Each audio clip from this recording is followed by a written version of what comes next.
All right. Hey, welcome back. WULFF DEN Podcast time. Woo! How's everybody doing? It's your favorite show. It's your favorite show. And go.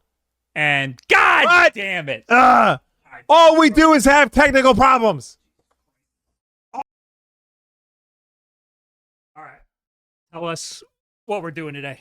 All right. Well, it's kind of a jam-packed show. We have an article on that indie game that Steam banned and all the news about that. Yeah, you have here Steam banned them for unclear reasons. I think it's pretty clear, but we'll get Okay. We'll go through the article. We'll go through it. Nintendo acquired a studio. Not really common for them. We're in a new spot. We should tell Yeah. everybody. Oh, hey, surprise. Yeah. Hey. Surprise. There's a big announcement. We're in a new spot. Yeah. We moved everything. Mm-hmm. It's kind of funny because it is exactly the same podcast.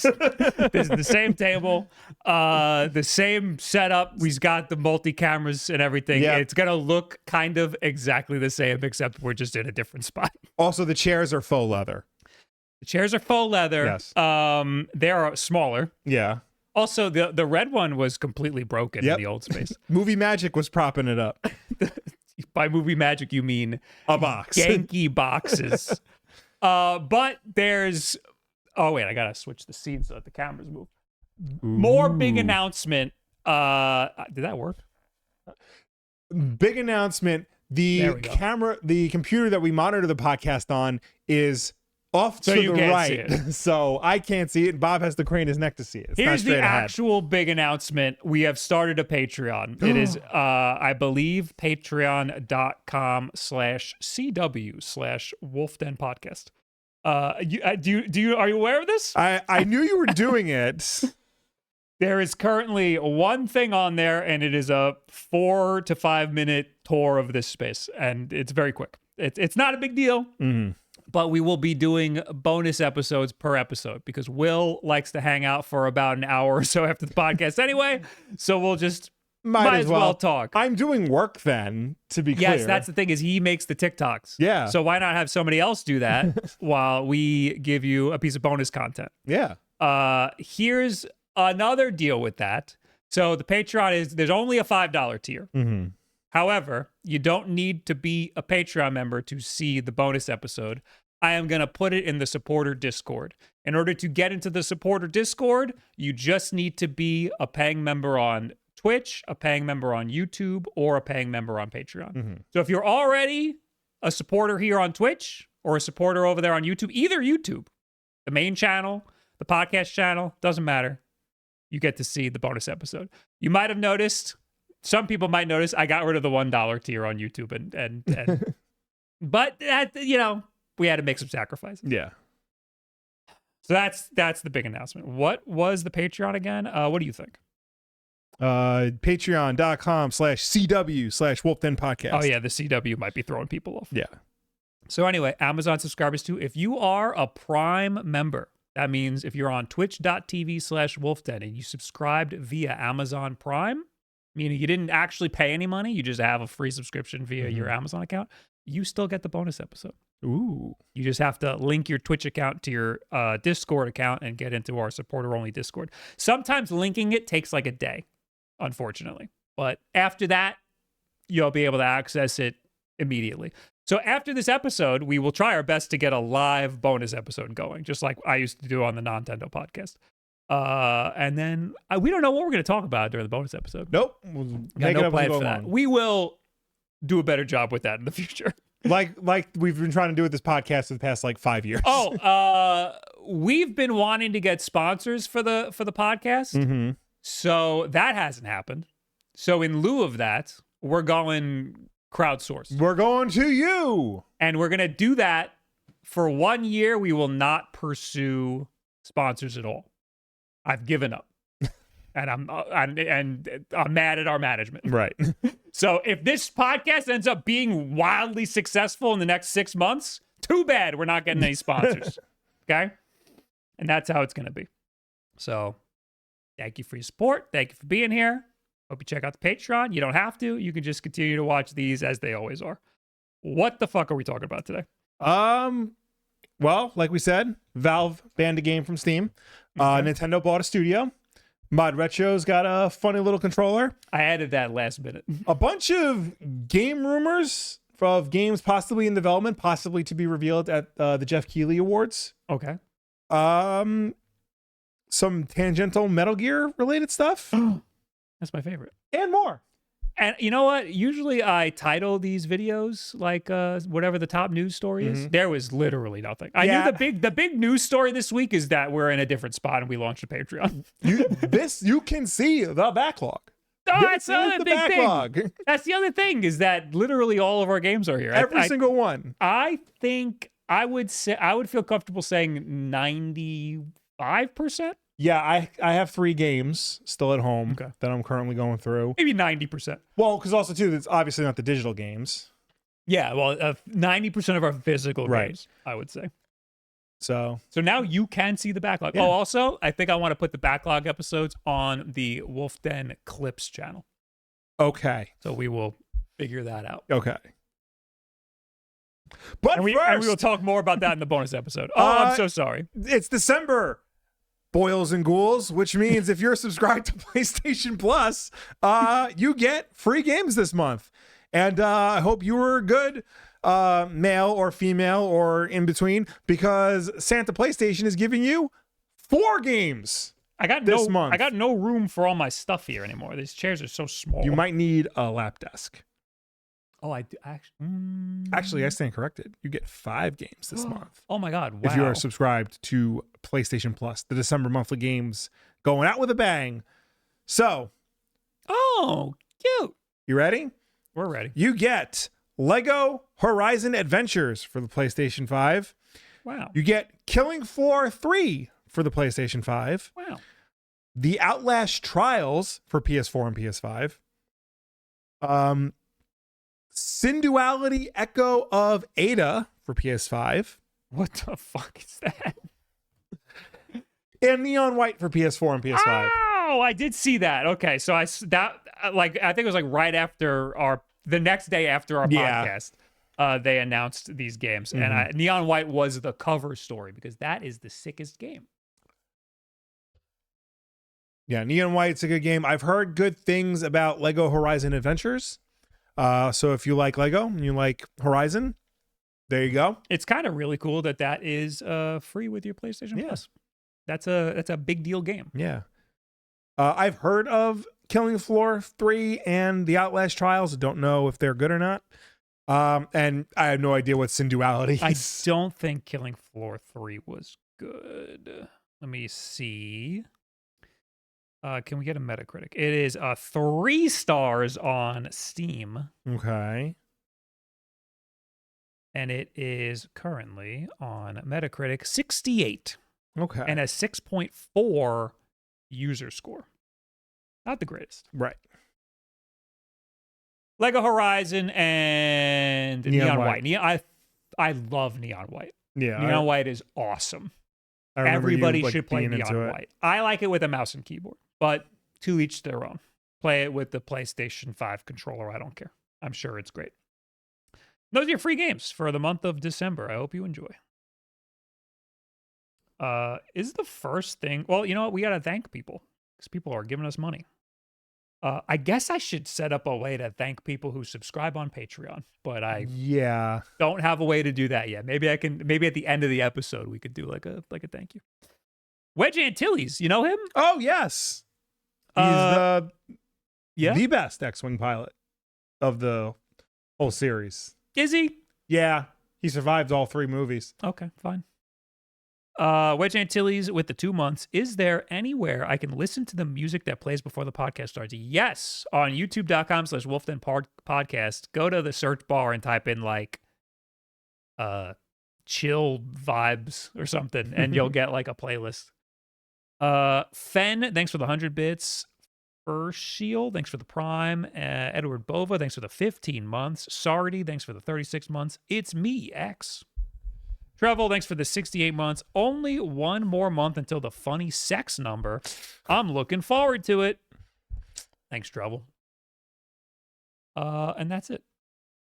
Anyway, Oh, and there's people over on YouTube. How could I forget the YouTube viewers? I would never do that. Wait, how come it's not coming up? Tucano, thanks for being a dude. And Phil Culver, thanks for being a dude. I called it the dude. I saw. Anyway. Oh, and H3, thanks for gifting a sub to WULFF Den Dad. Now he can watch the bonus episodes if he links it to his Discord account. Because he knows gets how into to the do that. supporter-only Discord. We should have like a little tutorial on how to do that. Yeah. With him. Yeah. We should do it with him so we can show anybody can do Kill it. two birds with one stone. All right. I guess the first thing we're going to talk about is the Valve thing. Yeah, I feel like that's the biggest news, if you can call it that. There's really no way to like properly summarize this. So I'm just going to read the Engadget article. Indie studio Santa Ragione. I'm Italian. I should know how to pronounce this.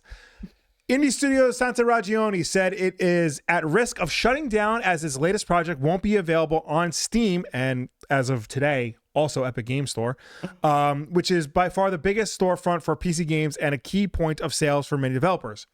Horses, a first-person horror game that blends gameplay and live-action sequences, is about a college student who spends a summer working on a farm. However, the farm's horses are actually naked human adults who are wearing horse masks. It's clear from the trailer that the game is for grown-ups.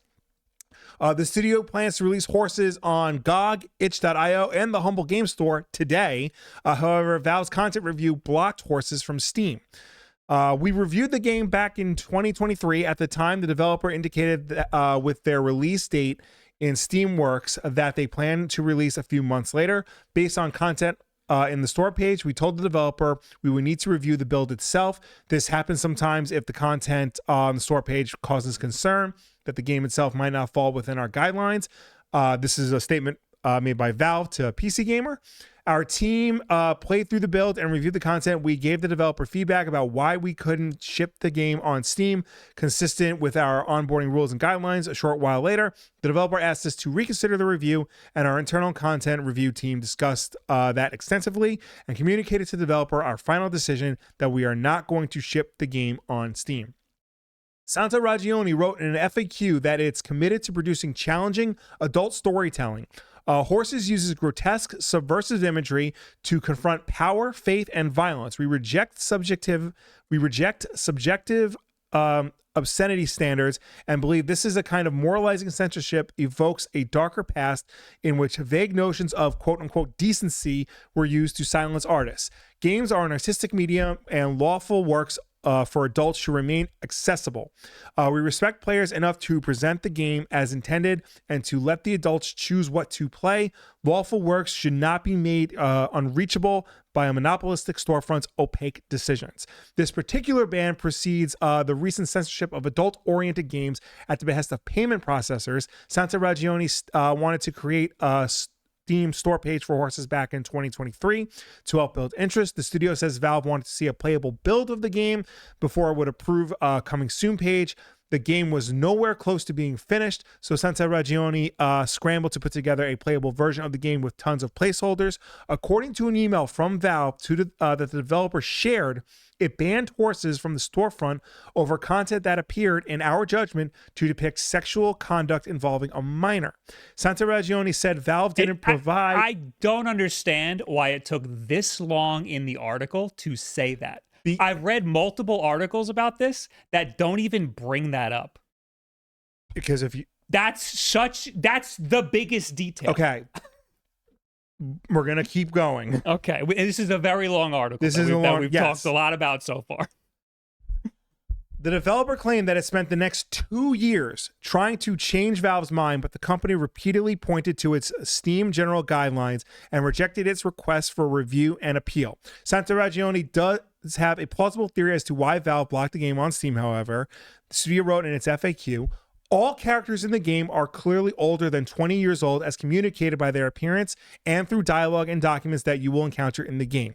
We think the ban may have been triggered during the initial Steam submission by an incomplete scene on day 6 in which a man and his young daughter visit the farm. The daughter wants to ride one of the horses in the game. The horses are humans wearing horse masks and gets to pick one. What follows was an interactive dialogue sequence where the player is leading by a lead as if they were a horse, a naked adult woman with the young girl on her shoulders. The scene is not sexual in any way, but it is possible that the juxtaposition is what triggered the flag.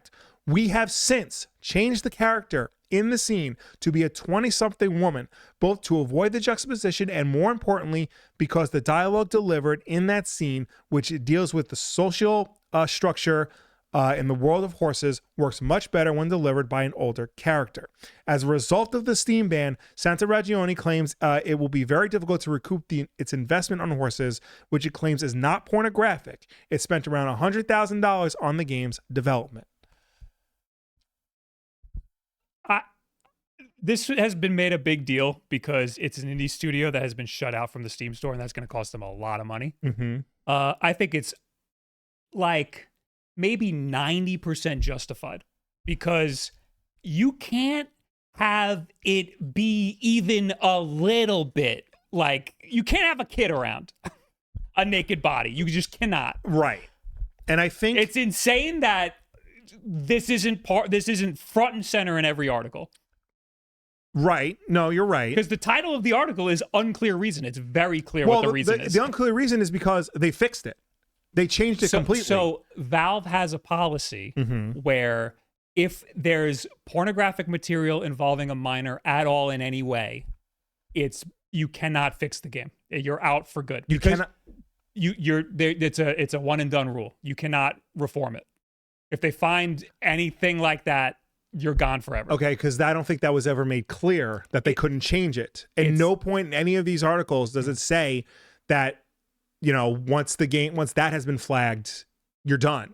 I don't remember the guy's name, but the guy who made Portal, he has a TikTok account. Yeah. And he had a very good TikTok about this, where he mentions that Valve has a policy where you just, if there's any sort of nudity and a minor is anywhere near it, or anything like something like this, you don't get a chance to reform it, and it's because it could be hidden somewhere else.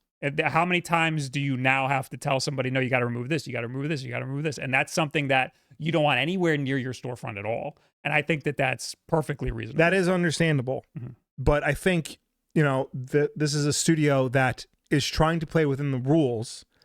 And they're not being given necessarily the answers they need to play within those rules. That's part of the unfortunate side effect of having a storefront and having rules around pornography is, the definition of pornography is, when you see it. Yeah. So you can't really have like a set of guidelines because like if you say that there's a child that's next to a naked woman, like that doesn't equal pornography, but like there's a lot of stuff around that. The context matters a lot. And these guys are saying that this isn't meant to be provocative in any way. It's not meant to be sexual. I heard provocative, and this is a horror game, so it absolutely is supposed to be provocative. Provocative and sexual are two different things. Yes. Yeah, they're trying they're very close, and it's very scary, and if there's a kid around, I don't want any part of any of this. Yeah. No, but like, again, they did change it. They did try to make it more within the guidelines of Valve, and sure. Ignore that camera cut I just did. Sure. Somebody who used to work at Valve may have explained it on their TikTok, but Valve themselves did not explain it to them in professional emails. But also, like, I mean, I would understand if they were like, they should say, no matter what you do, we're not going to put it on the storefront. But I don't know if they should say, it's because of this specific reason that we didn't put it on our storefront. Right. Because now you're giving people guidelines, you're being a little too transparent in that regard. But they admitted what they thought was probably the reason. So, again, my issue with this is how people are burying the lead And some articles straight up didn't even mention the child at all. Right. Multiple Which articles. I think is a failing because I found it in comments. Yeah. When the articles were posted places, I was like, well, that's weird that nobody knows what the reason is. And then somebody posted the reason. I was like, oh, is that true? And then I saw that they admitted that was probably the reason. So, well, it was probably the reason because again, Valve didn't like explicitly pinpoint, what exactly was wrong. They had to infer what the issue was, go back to what they submitted, try to fix it, and resubmit it again. Yeah. So that's what I mean by like it's unclear because like the communication with Valve between the studio and them is like not exactly, clear. Yeah. Wasn't exactly transparent as to like what needs to be fixed. Is there anything we can do? Because if there was nothing they could do, they should have said that from the beginning. Yeah. The only issue here, I think, is Valve should have said, we will never put you on the storefront, so that they stop trying. Yeah. And I think it sucks now that, as of today, Epic was going to allow the game on the storefront, but then out of nowhere, they just said, no, we're not going to put it up there either. Yeah, I mean, that sounds to me like they're just following in the footsteps of Valve. Yeah, absolutely. Like they didn't have a reason, but Valve had a reason, so now all of a sudden they're deciding. Like remember when Cyberpunk was taking off all the storefronts because it didn't run good? Yeah. And it was because one publisher, or who was it? Was it Sony. PlayStation? Yeah. PlayStation took it off the PlayStation store, and then everyone else was like, I guess we'll take it off of our store. Yeah. But yeah, that is also unfortunate. But I mean, you're playing with fire. Yeah. with what you're doing with the game. But that is a very dumb thing to do. Well, yes, but again, like I think that the fact that they fixed it, it shows that they're, they understand the issue and they were willing to make the changes necessary to put it out to a wide audience. Because the point of the game, at least from everything I've gleaned, is not supposed to be, sexual in any way. It's supposed to make you think, like, what are you willing to do, for your job? But it's intended to be gross. It's intended to be weird and make you uncomfortable. And yes. And I completely understand why someone would not want that on their storefront. Yes. Yeah. But like, again, I went on Steam real quick and in with 5 seconds, right on their storefront page, Fetish Locator S&M Studio, an adults only porn game was right there. Adults! Yeah. Horses is also an adults only game. There is a really weird game I saw that is supposedly a very good Metroidvania, and the name escapes me. But in this game, it's a Metroidvania, and you play a succubus woman, and you just have sex with everything. Right. And when you die, the enemies have sex with you, and it seems like it's not a good kind. Right. And that, to me, is fucked up. Yeah. And I don't like that either. Yeah. But they're really going at it in this trailer. I just want you to know. I'm just going to close that before Steam I get has ideas. a lot of pornographic games. Steam has a lot of pornographic games. games. And I don't mind the fact they that they have a lot it. of games that are like really do push the limits of like good taste, not just in terms of sex. I saw somewhere like they have a trilogy of games on there called like Dinner with Hitler. Like what is the context behind that? Like how is that? Yeah, how is that like okay thought provoking material, but like horses isn't? I don't mind pushing the envelope and letting the floodgates open on a storefront like Steam, because I think that having anything on there is great. Having a low barrier to entry is great. But it's once you fucking involve a kid, it's just fuck off. But if this were, let's say, like a French noir, like 50s film, you'd be like, oh, they're weird. French are weird. You know? If this was a 2010s German horror film where like infanticide happens like left and right, you'd just be like, man, what is wrong with Germany? Why are but like, and to be fair, this is an Italian made game by Italians. They are notoriously bizarre. Yeah, they probably didn't see anything wrong with it, honestly. That being said, I would never want to download a game, play it, and have that shit just be in my face. Yeah, I mean, again, like they've altered it. I think the fact that they've made it more explicitly clear that the character is in their 20s, like an explicit adult, I think definitely changes things. And I think that, it would make me more willing to check it out, because the idea, as bizarre as it is and as gross as it is, does sound interesting. I think that, as an adult myself, I should be allowed to choose whether or not I want to see the content or partake in the content, so as long as it doesn't do anything explicitly illegal. And it doesn't look like this game does. Outside of whether or not this is gross, the game just doesn't look good.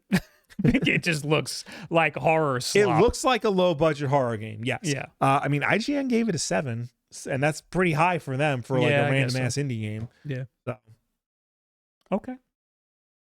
Well, slap an A24 logo in front of it, and everyone would be okay with this. As Dark David Spider. I don't disagree. Yeah. But again, it's a different medium. That's another thing too. Like, that's something Alana Pierce brought up. Like, if this was a book or a film, like, the conversation would not be the same. Yeah. We still live in a world where like video games are treated with kids' gloves for one reason or another. Yeah. They're not allowed to do like a lot of heavy topics. They're not allowed to touch things that may be provocative or scary or I also think if this was like a Resident Evil game, it would be different because they have more backing. Yeah. Just like I thought when Cyberpunk was taken off of the PlayStation Store, if that was an indie game, it would have never been allowed on the PlayStation Store to begin with. Yeah. But that being said, I still don't like it, and I'm glad that they're not on the store anymore. Well, I mean, it is still available, as far as I know, on Humble, on itch.io, and GOG. The owners of GOG, CD Projekt Red, essentially just came out and said, like, you're adults, you figure it out if you want to play it. So, and I feel like that's the mentality that like more stores should have, again, so as long as it doesn't, mess with certain guidelines here and there. And by all accounts, it doesn't look like Horses, oversteps any guidelines. I didn't know there were reviews out already. I thought this game was still coming out. No, it was supposed to come out today. Oh, okay. Yeah. So people already played it, so they already know whether or not there's any tomfoolery in it. Yeah. Flo brings up a good point. The book Stephen King's It, does contain a child orgy. The what book? The book It. Oh, the book It. Yeah. Oh, okay, but they couldn't put that in the movie. No, of course not. Okay.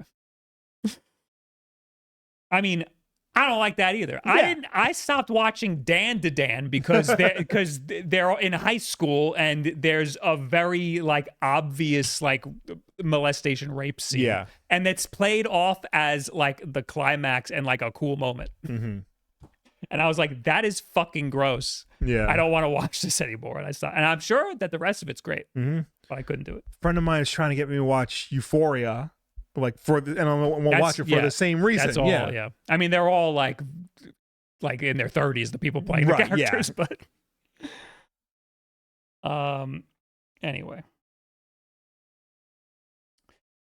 Hey, Scuzzy McNasty, thanks for the Prime. And Dreaming of Nishmas, thanks for the 20 months. Love the new setup, dudes. Thanks so much. And Sachi, thanks for the 24 months. And H3, thanks for gifting us up to WULFF Den Dad. I don't know why I'm not getting YouTube notifications here. Oh, and that's it. Okay. Moving on. Nintendo has bought the studio that made the bad Metroid Prime 4. Nintendo is expanding with a rare acquisition of an outside developer. On Thursday, Nintendo announced it was acquiring Bandai Namco Studios Singapore, the developer reportedly behind the original version of Metroid Prime 4 before Retro Studios took over. Bandai Namco Studios Singapore will now be known as Nintendo Studios Singapore. Nintendo says the Singapore-based developer, who would have thought, which was found in 2013, has strong expertise in creating in-game art assets and has contributed to the development of Nintendo titles, including the Splatoon series, and has ongoing business relationships with Nintendo. Nintendo reportedly worked with Bandai Namco Studios Singapore on the original version of Metroid Prime 4, which was announced back in 2017. Development on that game was later reassigned to original Metroid Prime developers Retro Studios, which will deliver Metroid Prime 4 Beyond on December 4th. That's in 2 days. Singapore Studio was reportedly composed of developers from LucasArts Singapore and had previously worked on the ambitious but canceled Star Wars 1313. It's not clear yet what Nintendo Studio Singapore is working on, but it will most assuredly have a hand in co-developing many Nintendo first-party titles going forward. I didn't know they worked on 1313. Yeah. That's pretty cool. There's a video on youtube.com/WULFFDEN talking about Star Wars 1313 because I got an art book for some game. Yeah. And it had unreleased concept art for Star Wars 1313. And I was Really? like, how come nobody's talking Yeah. about this? It was beautiful, and it was very obviously a Boba Fett game. Mm-hmm. Boba Fett, right? Not Boba Jango Fett. Fett. Yeah, Boba Fett. And it looked awesome. Yeah. But yeah, anyway. Yeah. Metroid Prime 4 comes out tomorrow. No, 2 days. Thursday. Thursday. Yes. Thursday. Thursday. And it currently has an 81 on Metacritic. Yes, that is the lowest of the Metroid Prime games. That sucks. Yeah, I mean, from what I've seen of the reviews, like, nobody hates it. Like, people genuinely like the game. But there seems to be, like, a disconnect between, like, what made the old Prime games good and, like, that this game doesn't have. Yeah. Did you read any of the reviews? Some of them, yeah. I'm interested to see if the side characters are the problem. Like, because there's the one really annoying one that was in like a vertical slice that all the reviewers hated, but there's more than just that one. That seems to be part of the problem. I think also too, like, the structure of the open world, like, because it's not very Metroid the way it's laid out. I've seen some reviews compare it to Breath of the Wild, the way the world is laid out, more so than a traditional Metroid. Breath of the game. Wild would be way more open, and I don't like that. Yeah. I was expecting it to be more Metroid, like I've sectioned off areas that you then unlock. Yeah, and then I was defending the motorcycle stuff because of that. I thought that would be like a vehicle to just get you from one section to another section, not to take you anywhere you want, really. Yeah. So yeah, I mean, Bandai Namco does a lot for Nintendo. I don't know specifically if the Singapore studio is the one that does all the stuff. Like one of the who made No, the Singapore studio, I don't think. As we type. Yeah. Who made Smash Ultimate? What? I don't Bandai. think yeah, it was Bandai Bandai and Namco. Sora. Yeah. Yeah, but they don't distinguish whether or not it's I mean, that's the thing about Nintendo. Like, they don't really get specific about, like, who did what, you know? No, but Bandai Namco doesn't either. They're not saying Bandai Namco Singapore. Yeah. This might be the Bandai Namco Japan. It just says the company has also developed several games for Nintendo as Bandai Namco Studios, namely the Smash Brothers series, Wii Sports Club, Pokken Tournament, and Pokemon Snap. Oh, yeah, that's a lot. Yeah. Okay. Nintendo kind of has a lot of second-party studios that do work for them. So I think we'll see more. We've already seen them gobble up a couple of second-party studios. Yeah, they don't seem to. They don't gobble up studios the way, like, you know, Microsoft does, where they get, like, game developers and, like, basically they want them to keep making games, but for the Microsoft ecosystem. Yeah. You know, Nintendo, like, will acquire a studio, but, like, put them to work on a specific task. You know, sometimes they'll acquire a studio and only acquire some of it. Yeah. Like, it sounds like now Nintendo Studios Singapore is going to be focusing on making in-game art assets for other studios. So, like, maybe if there's Overrun, you know, they can help make Mario assets if, like, the rest of the team needs to focus on level design or whatever. Yeah, there's a lot of reasons why they would want to buy a studio, like just straight up own it. And I don't think that's a problem. I think that also, like, they don't really need to, because a lot of these studios just like working with Nintendo. So they're kind of just loyal and stay with them anyway. Like Game Freak is their own developer, but they like to work with the Pokemon Company and Nintendo. I think, what was it, Next Level Games? Like, they were just, like, working with Nintendo for a while before they're like, no, we'll buy you. I think it's Next Level Games. Well, I just posted the studio tour in the Discord. Ooh. If you are a supporter on Discord. This is the third studio that worked on Metroid that Nintendo acquired. I don't know the other ones. They didn't acquire Mercury Steam. that the Brazilian one? Yes. They acquired Retro before they were working on Metroid. Now this one. And who was the third? Name them all. It's a good idea for them to build a team of studios to put out Switch exclusives. There's kind of been a lot of Switch 2 exclusives, I think, especially compared to the first Switch in its first year. Mm-hmm. However, I think the caliber of exclusives is maybe not the best. I do really like Kirby Air Riders, but having said that, I haven't touched it really at all. It's good, but like I don't think it's like a system seller. Yeah, I don't think, Mario Kart World maybe was the system seller, but people aren't as enthused about it now as they were, Mario Kart 8 in the same time frame. I think the hardware is enough of a seller. Like the fact that it plays the original games a little bit better, the fact that it's just bigger and nicer and things play better on it. And it looks, and the screen's nicer. Like there's a lot of stuff that makes it worth getting, I think. Yeah. And a lot of the third-party stuff, like Cyberpunk and Street Fighter and all that stuff. It's going to take a little bit longer for some third parties to get over there, but I think all that is enough where their first-party stuff can lack a little bit. I thought they did acquire Mercury Steam. Okay. He was no, they remain misled to think that they acquired 3 studios, but it's only 2.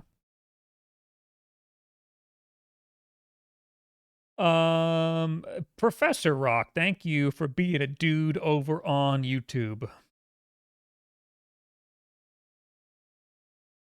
Mario Kart World also did not get a 90 on Metacritic. What is that? Did Mario Kart 8 get him? You got an 86. Still good. That's very good. It's a very good score. All right, I wanted to talk about the mod retro. We should do the backlog. We should. Let's do the backlog instead. Backlog.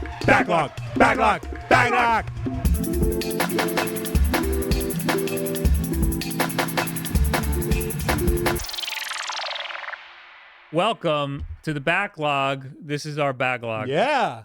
How do you like me now, Mom? The backlog is a segment of the WULFF DEN Podcast where we go through our entire video game collection, a collection of over 1,052 games. I found one in here that wasn't on the list when we were putting it together. 1,052 games. We're going to pick one at random and talk about it, regardless of whether or not we played it. 441. Maybe I can grab it. Maybe. What the hell is this? Vectronom for the Nintendo Switch? Vectronom? Vectronom. Why is this here? I don't know. Is this worth talking about? I think I played this, and it might even be in a stream where I played this. This is a stupid little game where you play as a square. And you flip around, and you hop over these little triangles. I remember having a little bit of fun, but this is not a Switch game. This is like a game you play on your phone. Yeah. To pass time while you're on the toilet. Okay. I mean, I'm gonna very quickly see. So we don't have the physical. This is a digital game. Yeah. So that's unfortunate. Our first game that we picked, we can't actually pull. I don't even know how I would be able to find this if we did. I'm looking at screenshots now and I think you're right. This is it's definitely a puzzle game. It definitely looks like, something you would more so play quick one and done. I'm almost positive there's a stream somewhere where I played this. Unfortunately, I can't find it.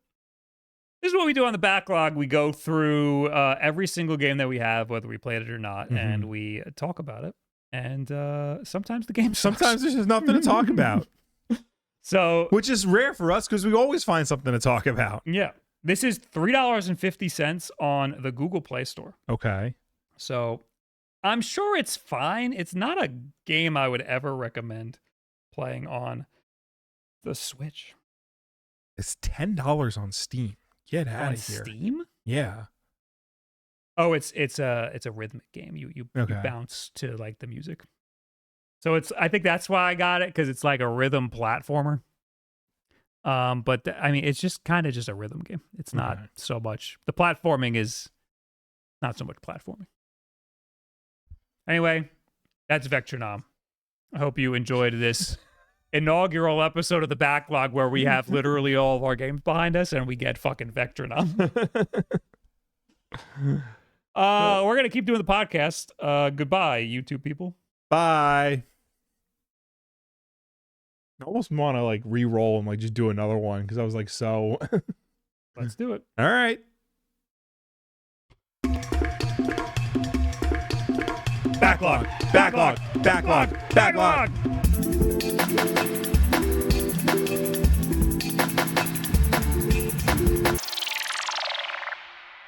As Backlog, we just rolled Vectronom and we're very disappointed, so we rolled another game. Do it again. Which is very against the Backlog. But you know what? We're in a new studio. You can see the backlog here. So we're going to go through our collection of 1,052 games, pick a game at random, talk about it regardless of whether or not we played it. God damn it. $199.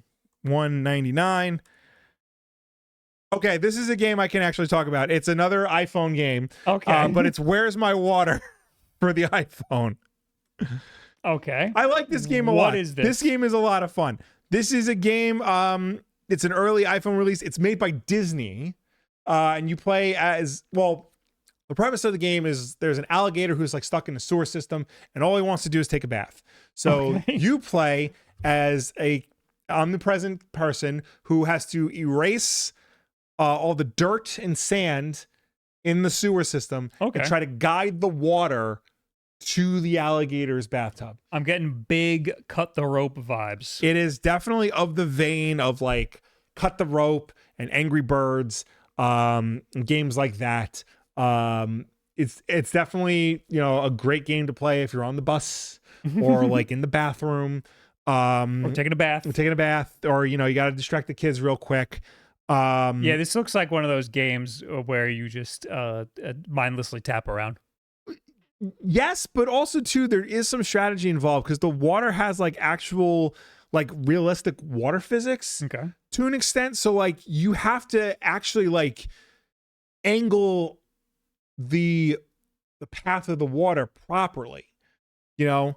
I just saw he angled it wrong. Yeah, because like there's obstacles in your path. Like as what I can see on screen, there's like fungus where if the water touches the fungus, it'll grow and absorb, and that's it. The water doesn't go where it's supposed to be. Also, too, you can see on screen there's little duckies you can collect, but there's strategy involved. You can just go right for the end of the level, like help the alligator get its bath, or do you try to get the ducks? That's very cut the rope. You might not be able to get the ducks. Getting the ducks might not be on the path to giving the alligator the bath. How old is this game? It seems to me like an early iPhone game. I think it's even the aspect ratio is that of an old iPhone. Where's My Water is a puzzle video game developed by American studio Creature Feep and published by Disney Mobile in 2011. Okay. Yeah. Oh, that's not that old. I was expecting it to be a little older. Honestly. Yeah, but like 2011, that's around the time when like people were like seriously thinking that like the iPhone is gonna like replace consoles. You know, so it did a little bit. To a point, but then like 2 years later, the PlayStation 4 came out and was like, guess what, motherfuckers, consoles are back. Yeah. This is the first game in the series. There's a lot of there's a series. There's a Where's My Water 2. There's a lot of spin-offs. There's a Where's My Mickey, same premise, but with Mickey Mouse. There's Where's My Perry, same premise, but with Perry the Platypus from Phineas and Ferb. So, and they're all fun. They're all a good time. It's still available. I think Where's My Water 2 like kind of became a microtransaction disaster, but Where's My Water 1, I believe, is still it's not loaded with microtransactions, so you still just get the game as is and play it without having to worry about giving Disney even more money. It is not the same developer as Cut the Rope. I just had to double check. All right. Well, where's my water?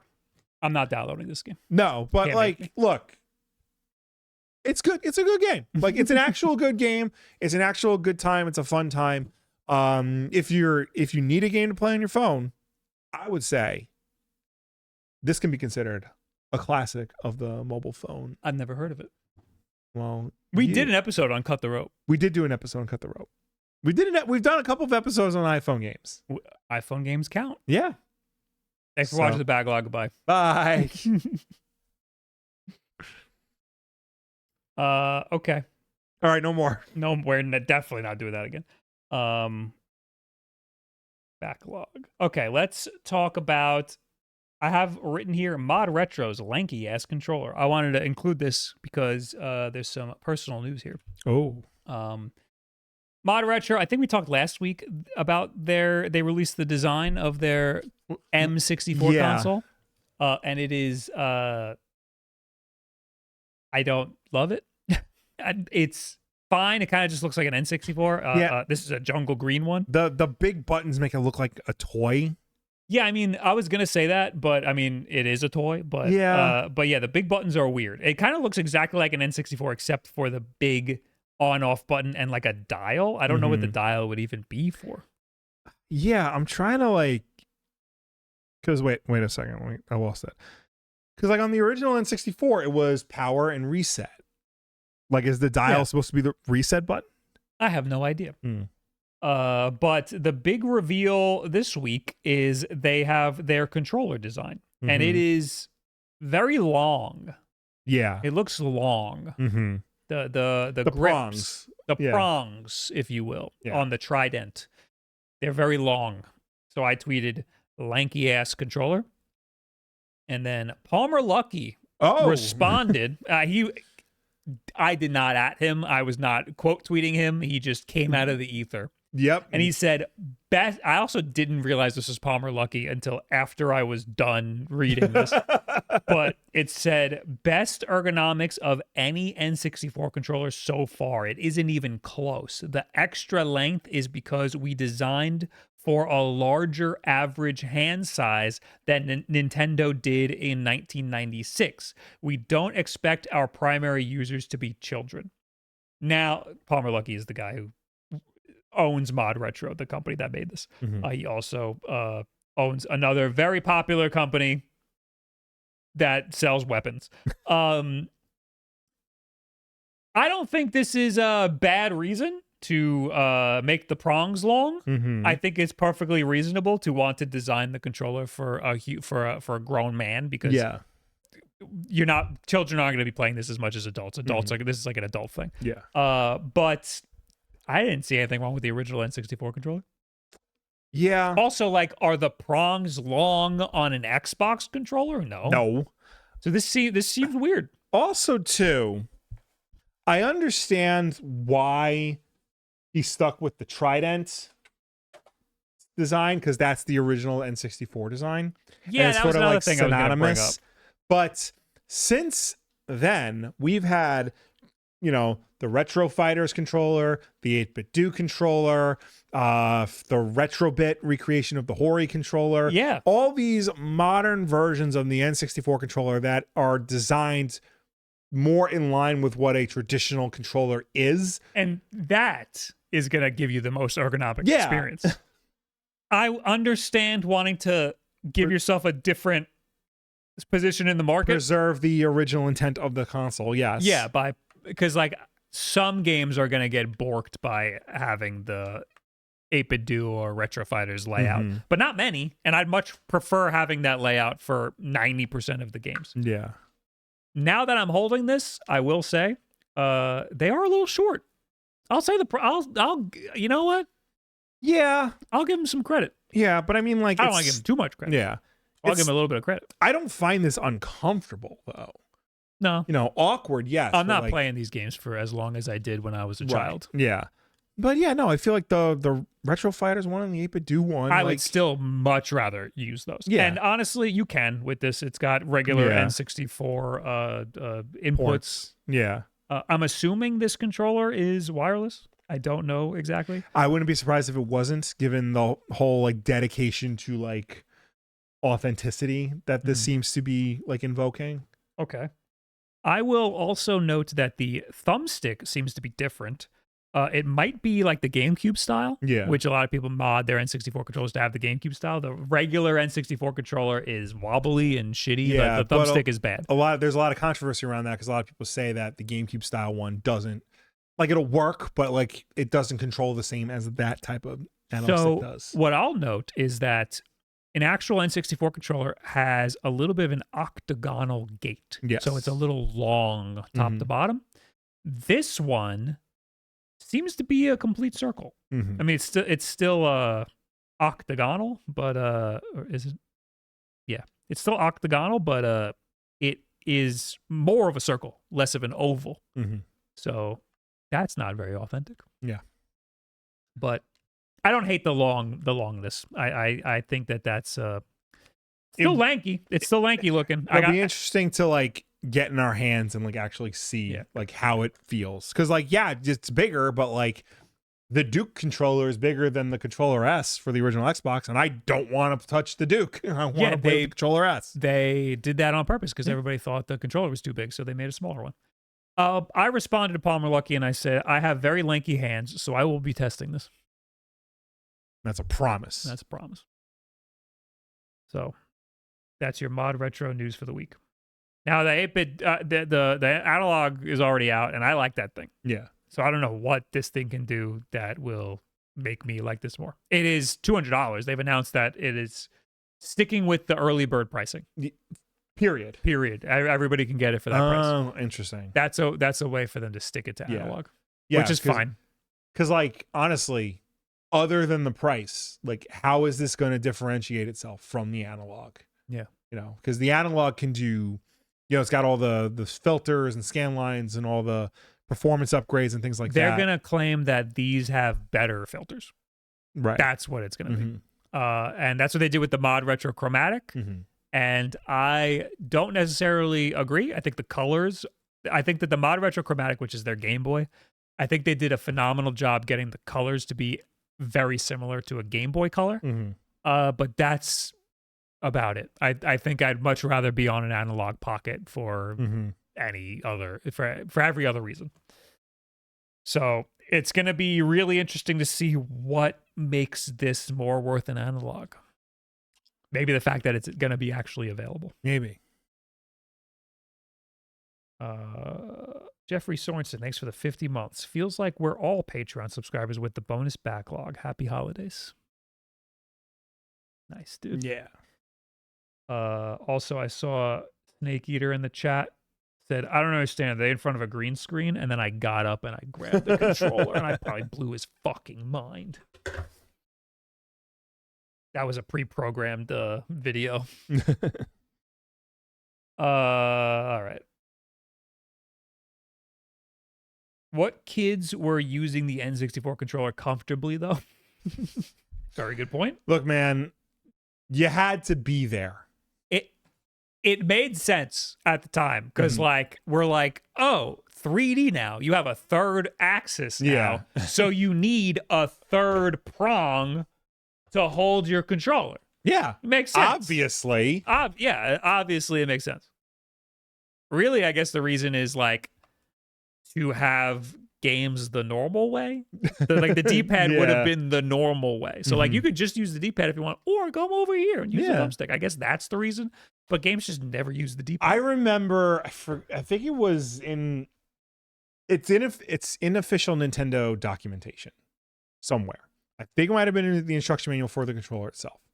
But they had pictures of how to hold the thing. And of course, there's this way, 99% of the way. There's this way, which was only for like the THQ wrestling games and maybe like one or two other games. And then there was this way. Yeah. If you have ever held your Nintendo 64 controller this way to play a video game, let me know in the comments because I need to know. So the way he's saying is with the left hand on the left side and right hand in the middle. Yeah, left hand with the D-pad and the right hand with the analog stick. Yeah, that doesn't make any sense. Yeah. I mean, you get the Z and the R buttons. I mean, because I Or know Z in the there were elbows. a handful of FPS games on the 64 that tried to emulate the WASD style. Yeah, I mean, that is kind of dual analog. Yeah. You don't really get access to like the A and B buttons, but Now, RGT85 has, he famously thinks that the right way to hold this controller is with your hand. I think this, tell me if I'm wrong, if you know. Hands on both sides of the trident, and you touch the thumbstick, like you reach over for the thumbstick. I've seen that argument, and that is the most incorrect argument I've ever heard. It's very strange. Yeah, no, that is not comfortable. Like this. That is not comfortable. You got to have some big ass hands. Yeah. And in that case, why don't you wait for the chromatic controller? Yeah, there you go. Anyway. So that's your N64 controller talk of the week. Yes. Moving on, new Dead Rising game. A new Dead Rising game is reportedly in development. While there's been no formal word of a follow-up game, MP First claims Capcom has another major Dead Rising project in the works, reportedly set in Hollywood. According to the site's sources, the game has been in development since 2023. Codenamed Rec, short for record, it reportedly sees the return of Frank West and maybe a direct sequel to the 2006 zombie game. The source seemingly wouldn't confirm either way. Isabella Keys and the game's signature Psychopaths will also be returning. That's not all either. The same source claims that the main villain will be an extravagant and deranged film director who forces Frank and other survivors into various trials, all in pursuit of filming his perfect movie. We'll also see the return of time limit mechanics and Frank's infamous camera. Sadly, there's no firm commitment to a release date at this stage. It's been a while since we've seen a Dead Rising game. That was like one of Capcom's bigger series. Yeah. I know Dead Rising 4 was like not well received by anybody, critics or fans. And that kind of put the whole series on ice. Maybe, Capcom's been having a lot of good fortune recently. Maybe this is the way to bring it back. Capcom has a lot of great franchises that they're not doing much with. They're really only doing with Resident Evil and Monster Hunter. Yeah. I could care less about Dead Rising, though. Yeah, same. I've never played a Dead Rising. You have. I have, and I didn't like it. Okay. I want to like it. Like, it seems like a game that I would enjoy, but I think between the, Dead Rising 1 had a lot of archaic, antiquated mechanics that just would not play in this day and age. And also too, the time cycle that it's on really hampers my enjoyment of the game. Mm-hmm. The fact that you have 3 days to do everything and you just keep playing the cycle over and over again. No, fuck that. Just let me play the game. Is it a roguelike? I don't think so. If it is, it came out at a time where nobody called games that. Yeah. It's just, I don't know if things carry over. I never got far enough in the games to know if things carry over between each cycle. I would just get too frustrated. I wanted to Google. Rogue is the name of a game. Yeah. But that came out in the 80s. Yeah. I didn't know that.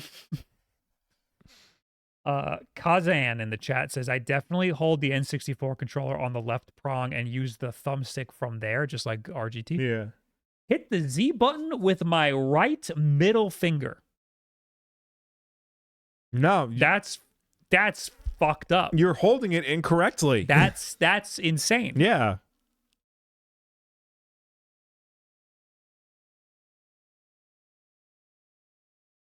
Anyway. Left me speechless for a second. Is Remedy going to show a Control sequel? Spoilers for the Game Awards. When is the Game Awards? I don't know. Sure, we'll say it. We're in that window just a few weeks prior to the Game Awards where some publishers are hyping up their announcements and others are leaking online. Case in point, industrious fans have discovered a trademark application by Finnish studio Remedy for Control Resonant. To give credit where it's due, the application was actually filed by a firm named Nordia Attorneys at Law, which MP First, hey, there they are again, notes is the same organization behind all of the Max Payne makers' trademarks. Considering the name association and the fact that the application lists video game services among its tags, it's fairly easy to put two and two together. Although, While we know the dev has been working on a sequel for some time, recent roadmaps showed that it is investing the bulk of its energy into its Max Payne remakes with Rockstar for now. This could be related to Control's television adaptation with Annapurna, which would also potentially be a good fit for an announcement at the Game Awards. It is December 11th. Okay. That is next Thursday. Okay. So I will probably be streaming that. Okay. Like I usually do. So it's either going to be the TV show or it's going to be another game. Probably the TV show because lame. Yeah. I mean, like, you think about it, like, what if they showed anything for Control right now? Like, when would it come out? Because if they're working on Max Payne and they haven't even shown anything for that yet, you know, when are they going to have time to showcase, you know, anything for another Control game?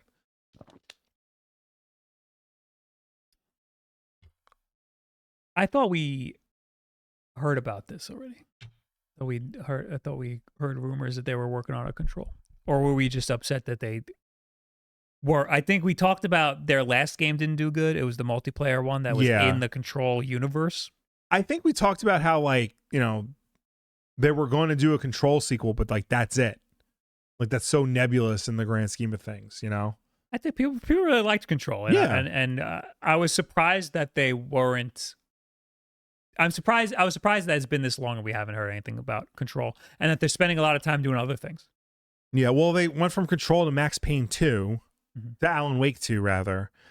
And then the multiplayer. The multiplayer game, yeah. FBC, Firebreak, and, well, no, Crossfire X was a different thing. Yeah.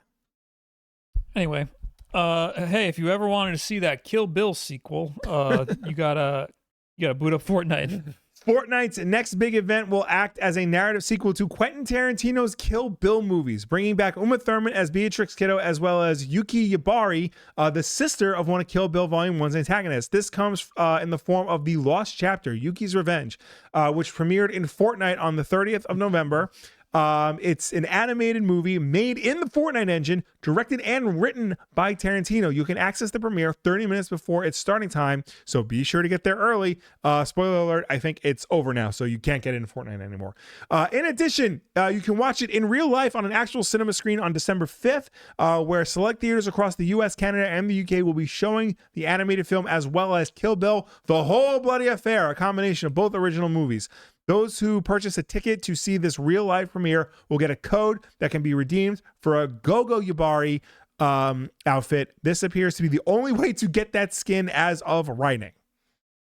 It looks like it's in like a really low frame rate. It's probably by design. Yeah, well, yeah, because I'm sure like it's trying to emulate filmatic frame rate, which is 24. Yeah, but it looks weird. It looked really low. It looked lower than 24 maybe.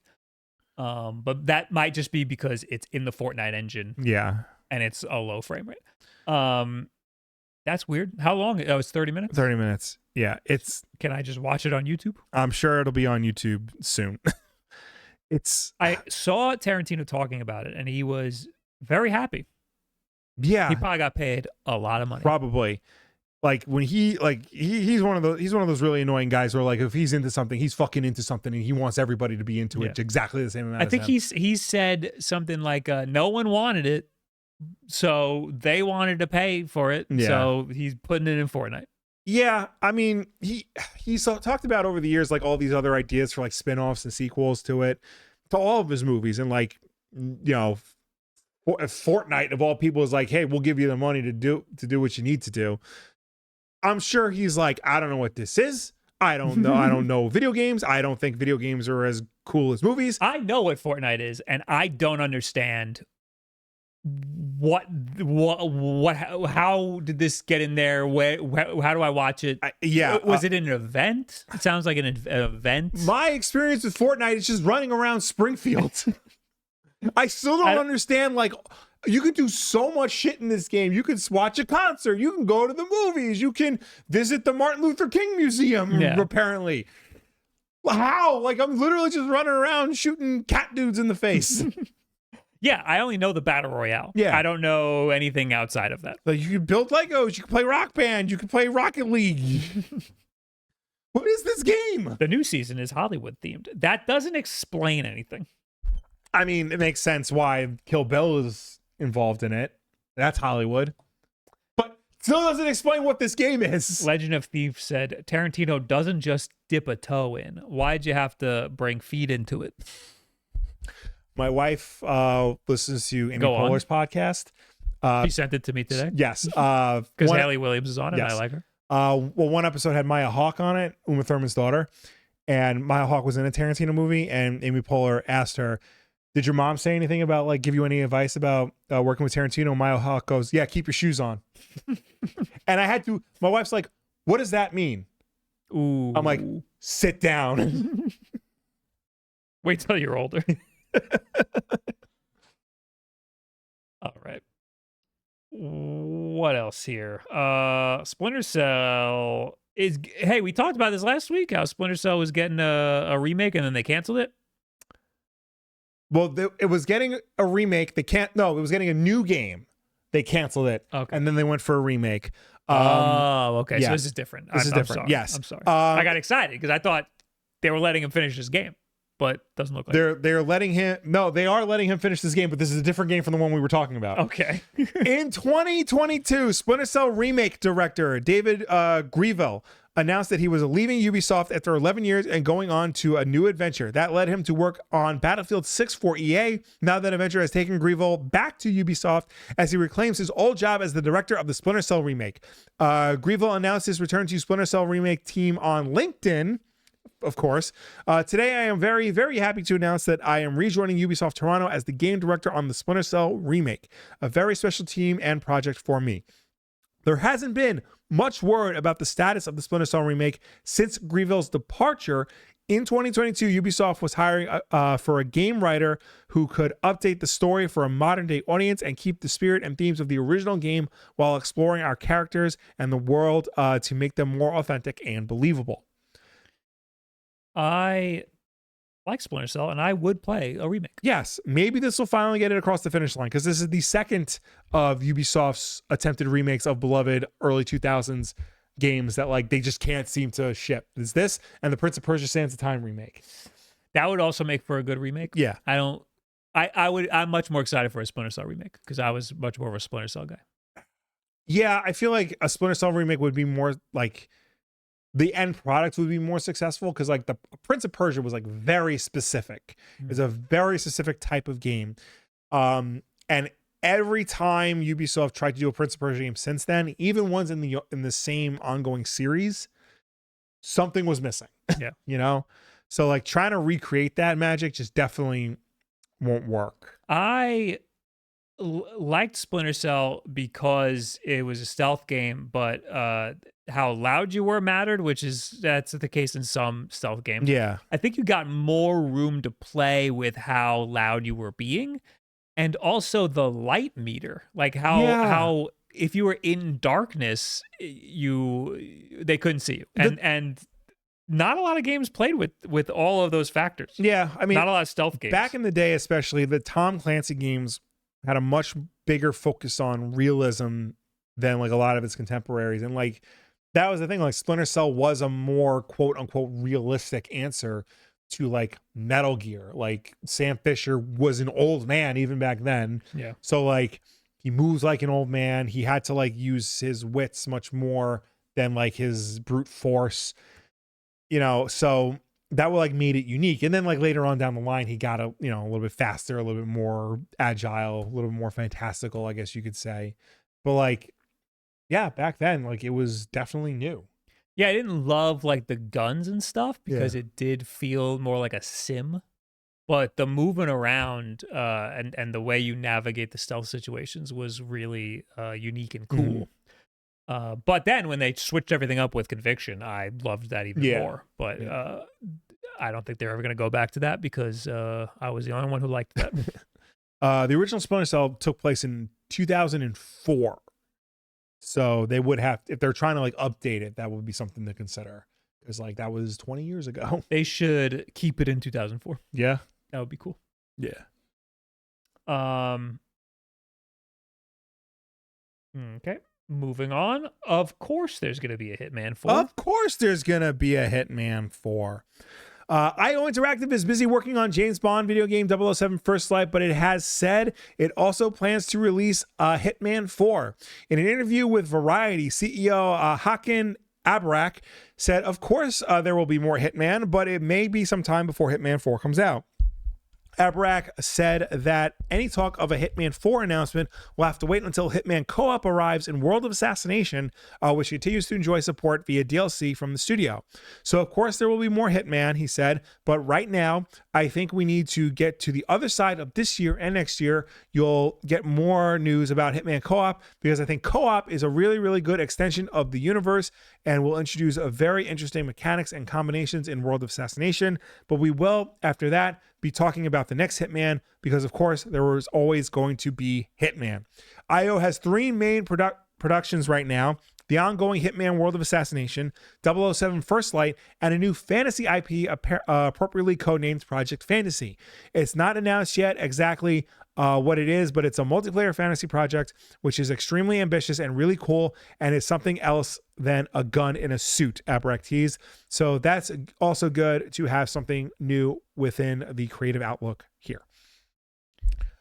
Yeah, I mean, of course. They're not going to just, even when they were doing other games like Freedom Fighters and Kane and Lynch, like they go back to Hitman.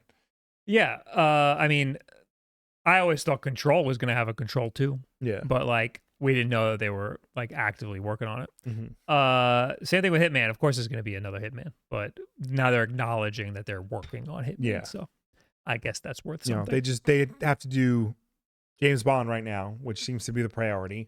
I think that will be very Hitman-esque. Oh yeah, yeah. It'll be interesting what Project Fantasy is because like they've never done a fantasy game. Yeah. So that would be interesting. I wonder if that's Hitman-esque.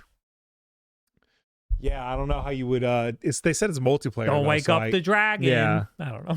I mean, co-op Hitman, which is what they're working on now in that universe, that might actually not be a bad idea. What do you mean co-op Hitman? Like they're gonna add co-op to World of Assassination. Oh, so, like, that's really cool. Yeah, so like that might not actually be a bad idea. You know, teaming up with somebody to take out a target. Mm-hmm. Professor Rock, thanks for the $11. I'm betting $11, the amount I'm sending in this super chat, that Half-Life 3 will be announced at the Game Awards on the day or earlier. And if it doesn't happen, I already lost $11. I think that's crazy. I don't think that would happen at all. Even if Valve were to announce Half-Life 3, they would not do it at the Game Awards. No. This is like going back years, but someone said on a podcast was Valve is the only company that could just release Half-Life 3, like just shadow drop it. They do not have a marketing department. No. And that's why Deadlock is such a weird game. Yeah. Because there's no marketing going on there. They just released a beta and it's still a beta. Yeah. So Kojima is in Zootopia 2. Did you see him? No, because he's in the Japanese version. Death Stranding and Metal Gear creator Hideo Kojima is well known for his love of cameos. His games are full of them, but the developer is now making a cameo of his very own in an unexpected place, an animated Disney movie. Well, so is this guy in the English? This character is in the English version. Yes. According to MantaWeb via automation, Kojima will appear in Zootopia 2 as a mole at the Zootopia Police Department. Officer Paul Maldebrandt, that's his name, will be the director's first animated cameo. Appears by way of a direct invitation from the movie director and the CCO at Walt Disney Animation Studios, Jared Bush. I've had many cameo appearances in live action films and games, but this is my first experience dubbing for an animated theatrical film, Kojima said, and it's from Disney of all places. What's more, it's a sequel to my favorite film, Zootopia. That is not his favorite film. On top of that, I received an offer directly from director Jared Bush, so I was excited. I was extremely honored and accepted without hesitation. I only took the part in a small scene, but even at the time of recording, the production was incredibly well crafted. Thanks to the illustrations, the recording went smoothly. I am usually on the directing side, so I learned a lot from actually experiencing acting. I was reminded of how much attention the voice actors pay to basic things like turning pages in the script and noise. In the Western version of Zootopia 2, the version I saw, Officer Paul Muldebrandt was voiced by Josh Gad. Oh, that guy. Yeah. That's a very different Yes. character. Did you enjoy Zootopia too? I did. We took the kids and they didn't act like monsters the entire time. Okay. You know, I only had to pay $90 for the movie tickets, an additional $30 for the novelty popcorn bucket because this is their first movie in theaters. Got to get the novelty popcorn bucket. Is this movie worth $90? It is worth $30. Okay. I'm shocked that he was in this movie. Yeah, I mean, this news came out like I think yesterday. I have to see this. How did this news come out yesterday? The Japanese version is not out yet. That's crazy. Yeah, that no one knew that he was going to be in it. They probably just confirmed everything like recently. And I would never even know if I was watching the movie and his voice was in it. Honestly, I would have no idea. I didn't even know that was Josh Gad because like he doesn't really talk that much. And when he does, he doesn't sound like fucking Olaf. Is he an important character in the movie? No, he's like a joke character. Okay, so. I do want to hear him, though. I want to hear him. Yeah, I would be interested to like hear his acting. I'm not paying $90 to do it. No, just wait till it comes to Disney Plus, and then use what's your VPN again? It's Surfshark. Surfshark. Use Surfshark VPN to change your IP address to Japan and listen to Zootopia. Wait, yeah, you're right. Yeah, you could do that. All right, last news. Speaking of Kojima, Metal Gear Solid 4 Remake would be pretty difficult to do. Yes. And we know this. Metal Gear series producer Noriyuki Akamura, who has been working on the series since 2005, says the next Metal Gear game hasn't been decided yet, but that an MGS4 remake would be pretty difficult given the unique solutions the team came up with when developing the game's code. In an interview with Real Sound, translated by Games Radar, Okamura explains Konami's philosophy when crafting new games for stealth series. While the team is currently exploring concrete plans for the next game, there is both the possibility of a remake or trying something new. When asked about a remake of Metal Gear Solid 4 Guns of the Patriots, Okamura admits that the project would be pretty difficult to produce. At the time, quite unique solutions were required in order to get the desired 3D performance using the technological limitations of the hardware. So Metal Gear Solid 4 used a very particular code. Bringing it up to date would be pretty difficult. I don't think that's a good answer because Metal Gear Solid Delta was completely redone in Unreal Engine 5. Yeah. So they could just do that. I mean, that was like a massive undertaking. Well, yeah. And it would be, I'm not saying just do that, just that simple. It would be a massive undertaking. I don't want that. I want a port in the Master Collection Volume 2. That's what I want. No, and there's PlayStation 3 emulators that exist. Reputable developer can totally do it. I think the problem is, specifically with Metal Gear Solid 4, is it makes constant explicit reference to the fact that you were playing on a PlayStation 3. Yeah. So even if they were to put that in the Master Collection Volume 2, they would need to make substantial changes to it in order to get it on other platforms. Yeah, and I think the solution is to either change those parts or give you a way to emulate those parts, like let's say makes you move the controller port, have the game zoom out and you're in a room and you gotta like move the controller port. Well, I'm talking about like the part where you're in Shadow Moses, Otacon calls you to tell you to switch the disc, and then he goes, oh wait, you're playing on a PlayStation 3. You don't have to switch the disc. Like, that's not going to work on Xbox or Switch for that matter. That's true. If I'm sure Xbox would be very upset if you did that. Like, they would have to call him back and be like, can you re-record this and say like you're playing on an Xbox? Put a bleep. Just bleep that part, and then that'll be fine. Yeah. You know, obviously there's going to be license. That's probably the most important thing, is the licensing issues. Yeah. They use licensed music too, didn't they? They use licensed music. Metal Gear 5 uses just the most Metal amount Gear of licensed 4 music. uses a 2008 iPod in the game. So they would have to license that again. Yeah, that is also an issue. Mm-hmm. Yeah. Also, there's like the whole feature of you putting music in it, which is a PlayStation 3 feature. Yeah. And that's not going to happen anymore. I mean, like they would have to make changes to it. Like they would have to do a lot of they made weird, changes to the other development. games in Mass Effect Or 1. just say you can't do this. Yeah. Or just say this is not a feature that's available in this version. Which is fine. I've emulated a million things, and I'm able to suspend my disbelief a little bit. Like, okay, I am not playing on the original console. Yeah. I was able to do this then, but I am not able to do it anymore. Yeah. Anyway. Hey. Oh, Professor Rock, thanks for being a dude for a month. I thought you already did that. Oh, he's a dude again. He's a dude again. He's just duding it up. We did all the news. Hooray. Tweet of the week! Tweet of the week! Tweet of the week! This is Dexerto, and it's not intended to be a joke. It says, a player has finally managed to escape from Tarkov. Twitch streamer Tiggs became the first person ever to do so, completing one of 4 possible endings. There's an ending to... There's a lot happening here. There's an ending to Tarkov? I thought Tarkov was just a multiplayer game. And also, people weren't escaping. What did I do? Oh, people weren't escaping from Tarkov?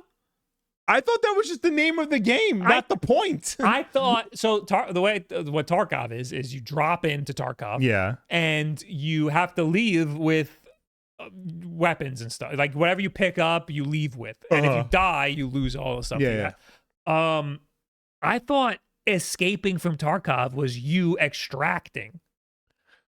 I genuinely just thought that was the name of the game, not the point of the game.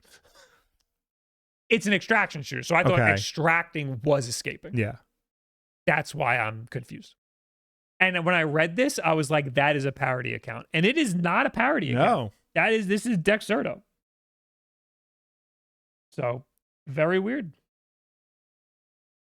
The ending happens when you get killed too many times and you get refunded the game. That's not true. That is not true.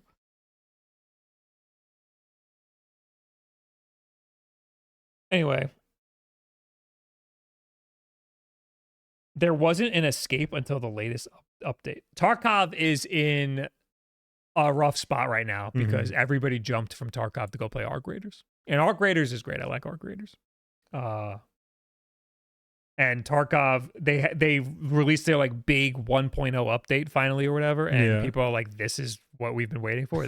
Like people were pretty disappointed about it. So they're trying to get any news they can. Anyway, we're going to talk to you guys. Yes.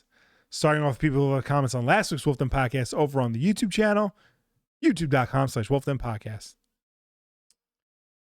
We got Jafar Quad, who says, Bob with the beard, pulled back hair, and frameless circle glasses looks like a old-timey clock maker. I want him to smoke a pipe and read me Tolkien. I'm not doing that.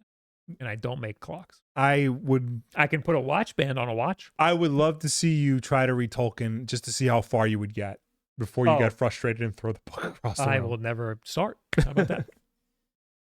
Ross Newton says, hey, looking for an espresso machine and grinder setup to start making lattes at home. My budget is around $700 to $800 USD. For both the espresso machine and the grinder, I got a pimple under my mustache and I scratched it. That's the worst. And it might start bleeding. Espresso machine and grind. Okay, Bambino. What's it called? Breville Bambino. Is it just the Bambino? Breville Bambino. It's like $300. It's the little one. That one's $300. Grinder, you can get the Baratza Encore. And that's very cheap. You can probably spend a little more on the grinder if that's the case. Okay, those are my recommendations for budget for anybody. Breville Bambino, the infuser if you want to spend a little more money, and the Baratza Encore grinder. Make sure it's the espresso one. If you want to spend a little more money, you can get the Gaggia Classic. People love that, especially if you like modding things. You can do some crazy mods to the Gaggia Classic espresso machine. There's also other grinders, but they get pretty pricey. I have a Baratza Sette W270WI That one's like $600. I don't recommend that one to start with, but you can get the one that's the 270 regular. That one is a lot cheaper. So those are some options. There's always Cuisinart. You can get yourself a Cuisinart coffee grinder for $25 right there. Piscini is going to be mad because he's going to be editing this. When we moved in here, he was like, I have a coffee grinder that I'll bring because I have a hand grinder for the espresso machine. He's like, I have a coffee grinder that I'll bring here. And I was like, what coffee grinder is it? And he's like, I don't know, but it's a really nice one. And I was like, okay. Mm-hmm. He says a Burr grinder. It's really nice. I was like, okay, bring it. He sent me a picture of it, and it was a Cuisinart. Okay. No. What's the problem? Don't come in. What's the problem? With a Cuisinart. Cuisinart. Cuisinart. Cuisinart. Cuisinart. Cuisinart. Cuisinart. Cuisinart. What is it then? I'm pretty sure it's Cuisinart. Cuisinart. Because it's C-U, like cuisine. In cuisine and Okay, he did both ways. Please put the hashtag Will was right. But it is as in cuisine. Yes. Cuisinart. Cuisinart. Cuisinart. Cuisinart. Cuisinart. We were both wrong. Cuisinart. Sure. Anyway, who are you? City. This is Emerald Duck City Trial. No, we missed Ashley. Okay. Ashley Granger says, "What's up from Gold Coast, Australia? Watch every week on YouTube when you upload. A live stream is during work. I'm so sorry. Crikey. I upload these at like 11 o'clock at night. Yeah. And probably later now because I'm not going to upload them until I go home because the internet is bad here." Good to know. Emerald Duck says City Trial is the only mode in Kirby Air Ride / Air Riders. It's the best. L take from Bob. City Trial sucks. L take from Emerald Duck. The racing mode's great. I like the racing mode. Mm-hmm. And apparently there's like a campaign mode that I never touched that might be good. There's Kirby. In Kirby. Okay. There's a top-down mode that just sucks. The top-down mode is stupid. Is this game good? Because every time I talk to you about it, it's like, yeah, it's not that bad. This thing fucking sucks. Well, yeah, it's not that bad. This thing fucking sucks. Think about Smash Brothers. Okay. There's a million modes. The only good mode is itemless 1v1 on a handful of maps. No. Smash Brothers is a multiplayer fighting game. Okay? That's the good mode. Whether or not you the number of people, the number of items, that's irrelevant. It's a fighting game. It's a good fighting game. That's what you play Smash Brothers for. You think it's a fighting party game. Yes. Yeah, that's what you want to say. Yeah. I want to say, fuck you. I don't like playing it as a party game. I like playing it with just one other person because if there's 4 people playing, I can't see too good. Listen, I always play like Final Destination style or, with the platforms. I don't do the regular ass maps because that's too much. Yeah, okay. But I play with 4 people. I play with items because that's fucking fun. Okay. My point is, what is the primary gameplay type of Kirby Air Riders? It is a racing game. Okay. Some people will tell you it's City Trials. I'm telling you, those guys are freaks. It's the racing mode. Okay. And that's what it is. Okay. And just like in Smash Brothers, I bet you Sakurai would tell you World of Light is the game. Yeah. And I'm telling you, it's just a fighting game. Yeah. That's what I think is happening with Kirby. There's a million modes. Mm-hmm. They're not all good. Gotcha. Blackle says, can't wait for the day when a documentary digs up thousands of co-pilots from a landfill in New Mexico, thus confirming an urban legend from 2037. What the fuck does that mean? I think because we were like going off about AI last week, and I think Copilot. I mean, can you bury Copilot? It's like a nebulous thing. Yeah, you cannot. Yeah. It's a server somewhere. Yeah. All right, we're in the chat. All right. Make it good. Hello. Tell us what you want to see in a bonus episode. We're going to do a bonus episode, and we're going to live stream it. Yes. So it'll be live right after this. I'll put it in the supporter Discord and in the Patreon, I guess. And let us know what you want to talk about. And we'll talk about it there. And we need to, by we, I mean you. Hi. You need to figure out how to do a Patreon feed for the audio. Okay. Because that's a thing. Yes. That you can do. And then you need to give me the link so I can post it in the, or you fucking do it. Put it in the supporter Discord. I want to see you two do Arc Raiders and fight. Arc Raiders is fun because it's a lot of psychology. Like you're playing the game and you don't know if, remember Red Dead Redemption Online, the first one? Like, people could be friendly, but they could also just want to kill you. Okay. Most people just wanted to kill you. Right. It's exactly like that, except everyone's got a mic, so you can, like, be like, hey, are you friendly? And you can, like, talk to them. Got it. Okay. So it's kind of cool. Maybe. It's a lot of, like, people are, like, acting like they're your friend, and then you can see that they are, like, looking at you a little too long, so you have to just pull out your gun and shoot them. Okay. So it's, like, a lot of, like, it's the fucking Wild West. It's got it. sick. Okay. I can get behind that. Trevor New York says, what game do you think this is supposed to announce at the Game Awards? A mysterious statue has been discovered in the Mojave Desert after players decoded a set of coordinates from the Game Awards host Jeff Keighley. Fans traveled to the site and found a towering structure that lights up at night. I think people are thinking it's like Diablo 4. I was going to say Diablo. Yeah. DLC, probably. Yeah.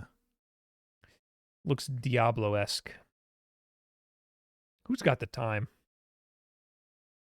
to go hunt down coordinates that Jeff Keighley tweets out? Yeah. I mean, I barely got enough time as it is. RV There Yet? Have you seen RV There Yet? No. That's a friend slop game. No, I did not see RV there yet. It was said to not be Diablo or God of War. Interesting. Says who? The Crewster, thanks for the Prime subscription. I don't think I'm going to like RV there yet. This looks too... Before you are done, two things. There's a new Mario Kart update right now and the NPR AI slop test. You tagged us? Where did you tag us?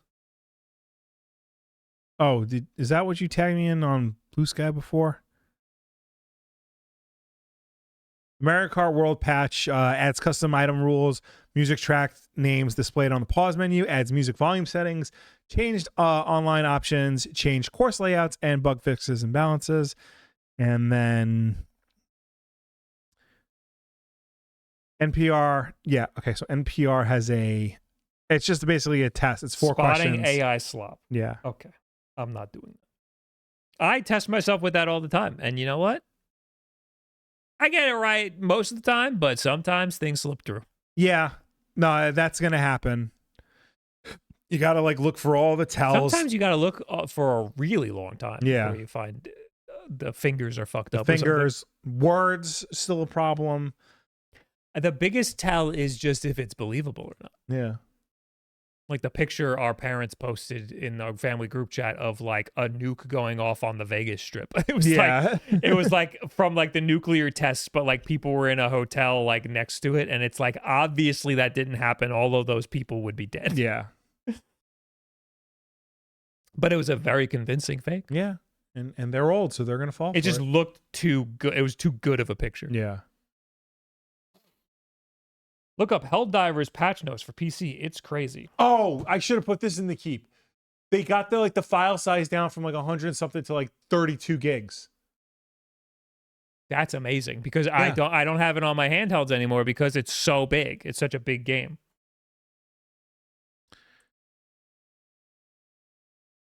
Nope. This is from February. 17 hours ago. This is from March. Give me the... I was literally just looking at it. Is this the up-to-date patch notes?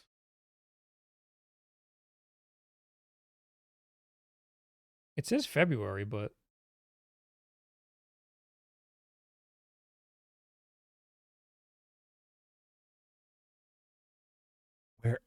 Oh, here we go. They were able to reduce the PC installation size from 154 gigs to 23. That's so many gigs. Yeah. While the slimmer version of the popular shooter is currently only available to those who choose to participate in the beta, the developers have claimed that this will eventually become the default version of the game. That's amazing. That's incredible. Why can't Call of Duty do that? Yeah, get Activision on the horn. Jesus Christ. Call of Duty would be a great benchmark. No, it wouldn't.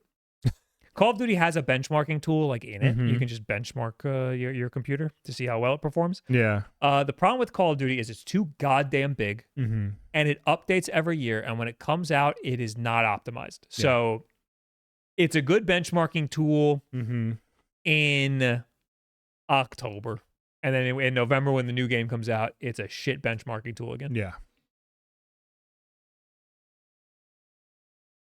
It's basically an industry standard that they did this. Made it so big to begin with.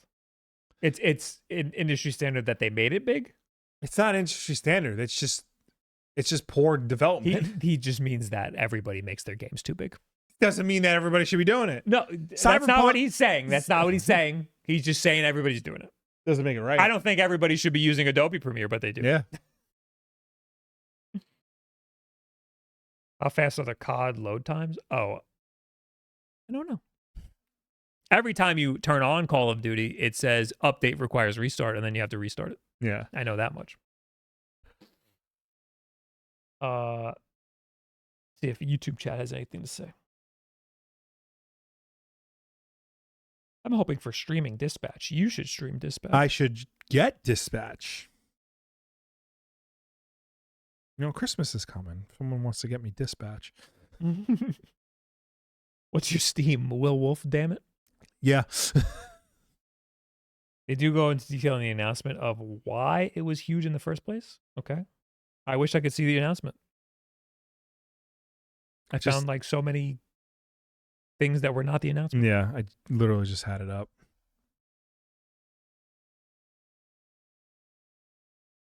Do I need a Patreon?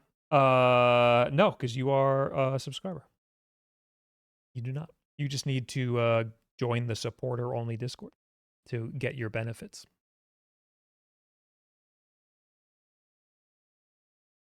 Or maybe I should make a new channel. No. Or I think I should make another channel. We'll work on it. For now, the supporter Discord. Yeah. These are things we're going to be working. This is going to be a slow rollout.